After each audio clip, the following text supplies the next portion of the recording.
Hi guys, ಇವತ್ತಿಗೆ ನಮ್ಮ ಪಾಪು ಹುಟ್ಟಿ 20 ಡೇಸ್ ಆಗಿದೆ. ಇವತ್ತು ಎಂಟೈರ್ ನೈಟ್ ಮಲ್ಗೆ ಇರಲಿಲ್ಲ. ಅವನಿಗೆ ಮೇ ಬಿ ಹೊಟ್ಟೆ ನೋವು ಅನಿಸುತ್ತೆ, ಕೋಲಿಕ್ ಇಶ್ಯೂಸ್ ಆಗಿದೆ. ಫುಲ್ ಬ್ರೆಸ್ಟ್ ಫೀಡ್ ಮಾಡ್ತಾನೆ ಇರಬೇಕಾಗಿತ್ತು ಓಲ್ ನೈಟು.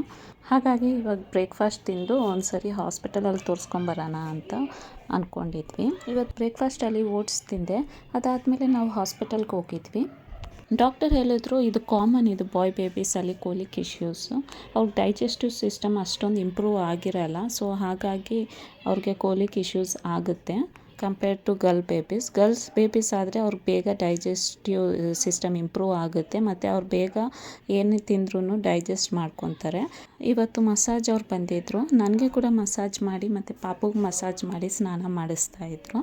ಮದರ್ಗೆ ಕೂಡ ಮಸಾಜ್ ಇಂಪಾರ್ಟೆಂಟು, ಯಾಕಂದರೆ ಅವ್ರ ಬಾಡಿ ತುಂಬ ವೀಕ್ ಆಗಿರುತ್ತೆ. ಹಾಗಾಗಿ ಅಟ್ಲೀಸ್ಟ್ 1 ಮಂತ್ ಆದರೂ ಮಸಾಜ್ ಮಾಡಿಸ್ಕೊಳ್ಳೇಬೇಕು. ಹಾಗಾಗಿ ಇವತ್ತಿಂದ ನಾನು ಮಸಾಜ್ ಸ್ಟಾರ್ಟ್ ಮಾಡಿಸ್ದೆ. ಆಲ್ಟರ್ನೇಟಿವ್ ಡೇಸ್ ಬರೋಕ್ಕೆ ಹೇಳಿದ್ದೀನಿ ನಾನು. ಅಷ್ಟೊಂದು ಮಸಾಜ್ ಅವರು ಇಲ್ಲಿ ಸಿಗೋದೇ ಇಲ್ಲ, ಹಾಗಾಗಿ ತುಂಬ ಲೇಟ್ ಆಯಿತು. ಇಲ್ಲಾಂದರೆ ಮೊದಲಿಗೆ ನಾನು ಮಾಡಿಸ್ತಾ ಇದ್ದೆ. ಅದಾದಮೇಲೆ ಇವತ್ತು ಸ್ನ್ಯಾಕ್ಸಲ್ಲಿ ಸ್ವಲ್ಪ ತಿಂದೆ ಮತ್ತು ಡಿನ್ನರಲ್ಲಿ ವೆಜಿಟೇಬಲ್ ದಾಲ್ ಮತ್ತು ರೈಸ್ ತೊಗೊಂಡೆ. ಹಾಗೆ ನಿಮ್ಮ ಮಗುಗೆ ಕೋಲಿಕ್ ಇಶ್ಯೂಸ್ ಆದರೆ ಏನು ಮಾಡ್ತಾಯಿದ್ರಿ ಅಂತ ಪ್ಲೀಸ್ ನನಗೆ ಕಮೆಂಟ್ ಮಾಡಿ. Thanks for watching. Please like and subscribe my channel. Bye bye.